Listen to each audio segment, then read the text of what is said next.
Welcome to N today news. Bapatla జిల్లా మార్టూరులో ఉద్రిక్త వాతావరణం నెలకొంది. మంగళవారం పలు గ్రానైట్ ఫ్యాక్టరీలపై విజిలెన్స్ అధికారులు దాడులు నిర్వహించారు. తమపై కక్షగట్టి కావాలని కొందరు దాడులు చేస్తున్నారని గ్రానైట్ యజమానులు వాపోతున్నారు. రాష్ట్రంలో ఎలాంటి ప్రభుత్వం ఉన్నా తాము అందరికీ సహకరిస్తున్నామని తెలిపారు. సమాచారం అందుకున్న ఎమ్మెల్యే ఏలూరి సాంబశివరావు అక్కడికి చేరుకుని అధికారులతో మాట్లాడారు. గ్రానైట్ యజమానులపై పదే పదే దాడులు నిర్వహించడం మంచి పద్ధతి కాదన్నారు. ఇది కావాలని కొందరు నాయకులు చేస్తున్నారని ఆయన ఆరోపించారు.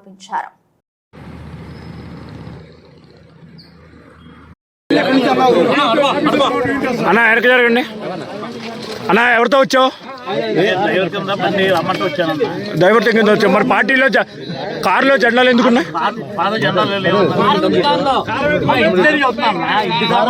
నిన్ను తీసుకొచ్చింది ఎవరు? నిన్ను తీసుకొచ్చింది ఏం పేరు? ఏం చేస్తారా? మీరు ఎక్కడ? హైదరాబాద్ ఎక్కడ? ఆయన ఎక్కడ? నువ్వు విశాఖపట్నం కృష్ణా జిల్లా. ఇప్పుడు నిన్ను తీసుకొచ్చింది వాళ్లే కదా? ఇప్పుడు మా ఎమ్మెల్యే గారి మీద దూకారండి.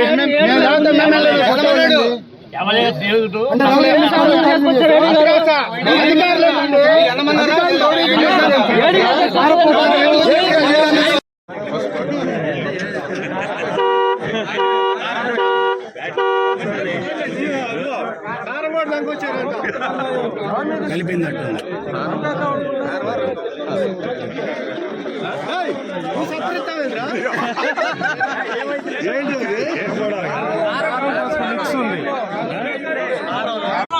ఈరోజు 5 సంవత్సరాలుగా ఈ రాష్ట్రంలో ఒక అరాచకపు పరిపాలన ఏ విధంగా జరుగుతుందో కళ్ళకి కట్టినట్టు మన మార్టూరులో కనపడింది. Andhra Pradesh state director mines and geology Venkatarama Reddy గారు, అదేగా డి వెంకటరెడ్డి గారు 5 సంవత్సరాలుగా ఈ రాష్ట్రంలో ఒక ప్రైవేటు మాఫియాను నడుపుతా ప్రభుత్వాలకి ప్యారలల్ గా ఒక వ్యవస్థను నడిపి వ్యాపారులందరినీ కూడా టార్చర్ చేసి కోట్ల రూపాయలు కొల్లగొట్టారు. దాంట్లో భాగంగా ఈరోజు మార్టూరు, బల్లికురవ, అలాగే చీమకుర్తి, ప్రకాశం జిల్లా గ్రానైట్ ఒక ప్రసిద్ధి చెందిన, ప్రకాశం జిల్లాకు ఒక మంచి పేరు ప్రఖ్యాతులు తీసుకొచ్చిన ఇండస్ట్రీ. ఈ ఇండస్ట్రీ ద్వారా ఇక్కడ వేలాది మంది జీవనం సాగిస్తా ఉన్నారు, బతుకుతా ఉన్నారు. కోట్ల రూపాయలు పెట్టుబడి పెట్టి చిన్న చిన్న వ్యాపారస్తులు పొలాలు తాకట్టు పెట్టి బ్యాంకు లోన్లు తెచ్చి ఈ ఇండస్ట్రీస్ నడుపుతా ఉన్నారు.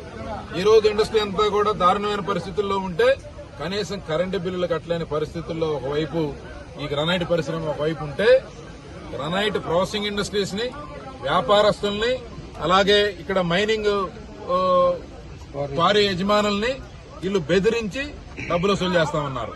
5 సంవత్సరాలుగా ఈ తంత రాష్ట్రంలో జరుగుతా ఉంది.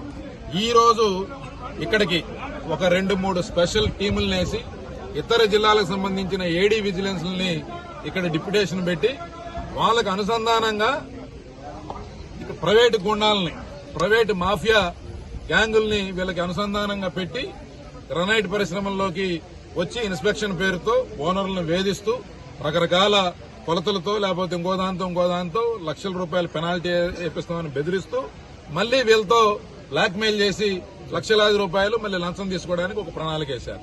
దాంట్లో భాగంగానే ఈరోజు మార్టూరులో ఇక్కడ ఇదే ఫ్యాక్టరీ అనంత గ్రానైట్స్ లో ఈ రోజు ఇక్కడ పెద్ద ఎత్తున ఒక దుమారం జరుగుతూ ఉంటే నేను కూడా ఇక్కడికి రావడం జరిగింది. ఇక్కడ ఏడీగా వచ్చిన ప్రతాప్ రెడ్డి గారు, ఆయనతో పాటు శ్రీనివాస్ అనే ఇంకొక గుండాను పట్టుకొచ్చి ఇక్కడ లోకల్ మాఫియా నడుపుతున్న వ్యక్తులతో అనుసంధానం ఉన్న వ్యక్తుల్ని, వైఎస్ఆర్ కాంగ్రెస్ పార్టీ రాష్ట్ర నాయకుడిగా ఉన్న శ్రీనివాస్ అనే అతన్ని తీసుకొని వచ్చి ఇక్కడ ఓనర్ల మీద దౌర్జన్యం చేస్తూ వాళ్ళని బెదిరించడానికి పాల్పడ్డారు. ఇంతకన్నా సాక్ష్యం ఈ రాష్ట్రంలో జరుగుతున్న దుర్మార్గాలకి ఇంకక్కర్లేదు.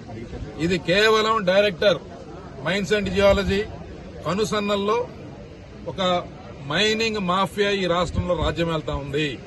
అధికారులతో కుమ్మక్కై, అధికారుల్ని పావులుగా వాడుకుంటూ, అధికారులను బెదిరించి లోపర్చుకుని ఈ మాఫియా కంట్రోల్లో మొత్తం వ్యవస్థ జరుగుతూ ఉంది. ఇక్కడ ప్రతి ఫ్యాక్టరీని వాళ్ళు వేధించారు. గత 3-4 సంవత్సరాలుగా అడ్డగోలుగా డబ్బులు వసూలు చేసి వాళ్ళ ముక్కుపిండి ఇక్కడ ఒక ప్రైవేట్ సామ్రాజ్యం నడిపారు. పందిళ్లపల్లె నుంచి 50 మంది ఇక్కడ మార్టూరు చుట్టుపక్కల జల్లెడబట్టినట్టు ప్రతి చోట ప్రైవేట్ చెక్ పోస్టులు పెట్టి ఇక్కడ ప్రతి నిత్యం డబ్బులు వసూలు చేస్తామన్నారు.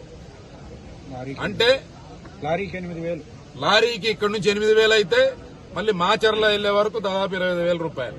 అంటే ఇవన్నీ కూడా సక్రమంగా వ్యాపారం చేసే వ్యక్తుల్ని బెదిరిస్తూ వాళ్ళు సక్రమంగా వ్యాపారం చేస్తున్నా సరే వాళ్ళని వేధించుకు తింటూ అన్ని బిల్స్ ఉన్నప్పటికీ అన్ని చెక్ పోస్టుల్లో వాళ్ళు దానికి సంబంధించిన ప్రూఫ్లన్నీ ఇచ్చినప్పటికీ ఈ ప్రైవేట్ మాఫియాకి వాళ్ళు డబ్బులు చెల్లించాల్సిన పరిస్థితి ఈ రోజు ఉంది.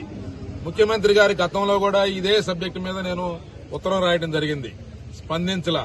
దాంతో ఇంకా వేధింపులు ఎక్కువైనాయి, రేట్లు పెంచారు. ప్రభుత్వానికి కట్టాల్సిన డబ్బు కట్టడానికి సిద్ధంగా ఉన్నప్పటికీ వీళ్ల దుర్మార్గాల కోసం ఈ రోజు వీళ్లు తెగబడి ఈ రకంగా బరి తెగించారు. 2 నెలల్లో ఎలక్షన్లు వస్తున్నాయి. ఈ ప్రభుత్వం ఖచ్చితంగా ఇంటికి పోవడం ఖాయం. అయినా సరే బుద్ధి తెచ్చుకోకుండా వాళ్ళు ఈ రకంగా వేధించడం అనేది దుర్మార్గం. ఇప్పుడు ఈ రోజు ఇది ఇక్కడ జరిగిన సంఘటన, వాళ్ళందరూ కూడా పెద్ద ఎత్తున ఇక్కడ గ్రానైట్ కి సంబంధించిన వ్యాపారస్తులు గాని వీళ్ళందరూ కూడా చాలా బాధపడతా ఉన్నారు. ఈ రకంగా ప్రైవేటు వ్యక్తుల్ని మాఫియా మనుషుల్ని ప్రైవేట్ సైన్యం లేకపోతే అధికార పార్టీ నాయకుల్ని అడ్డం పెట్టుకుని అధికారులు ఫ్రంట్ ఫేస్ పెట్టి ఈ రకంగా మా వ్యాపారాలను కొల్లగొట్టడం వాళ్ళు చాలా ఆవేదన చెందుతా ఉన్నారు. కాబట్టి దీని మీద ఈ పరిశ్రమకు పూర్తి స్థాయిలో సంఘీభావం మేము తెలియజేస్తా ఉన్నాం. అలాగే పోలీసు వారికి కూడా ఈ విషయం మీద కంప్లైంట్ చేస్తా ఉన్నారు. వాళ్ళు దీని మీద తక్షణం చర్యలు తీసుకోవాలి. అతనితో పాటు వచ్చిన అధికారులని ఖచ్చితంగా అరెస్ట్ చేయాలి. దీని వెనక సూత్రధారిగా పాత్రధారిగా ఉన్న డిఎంజే వెంకటరెడ్డి మీద ఖచ్చితంగా కేసు నమోదు చేయాలి. ఒకవేళ చేయకపోతే కనుక దాని మీద ఖచ్చితంగా ఎమ్మడబడి న్యాయస్థానం పోరాటం చేసైనా సరే ఈ డిఎంజీ 5 సంవత్సరాలుగా చేసిన దర్యాప్తు మొత్తం అవకతవకల మీద దర్యాప్తు జరగాలి. దీని మీద పెద్ద ఎత్తున విచారణ చేపట్టాలని చెప్పి మేము డిమాండ్ చేస్తా ఉన్నాం.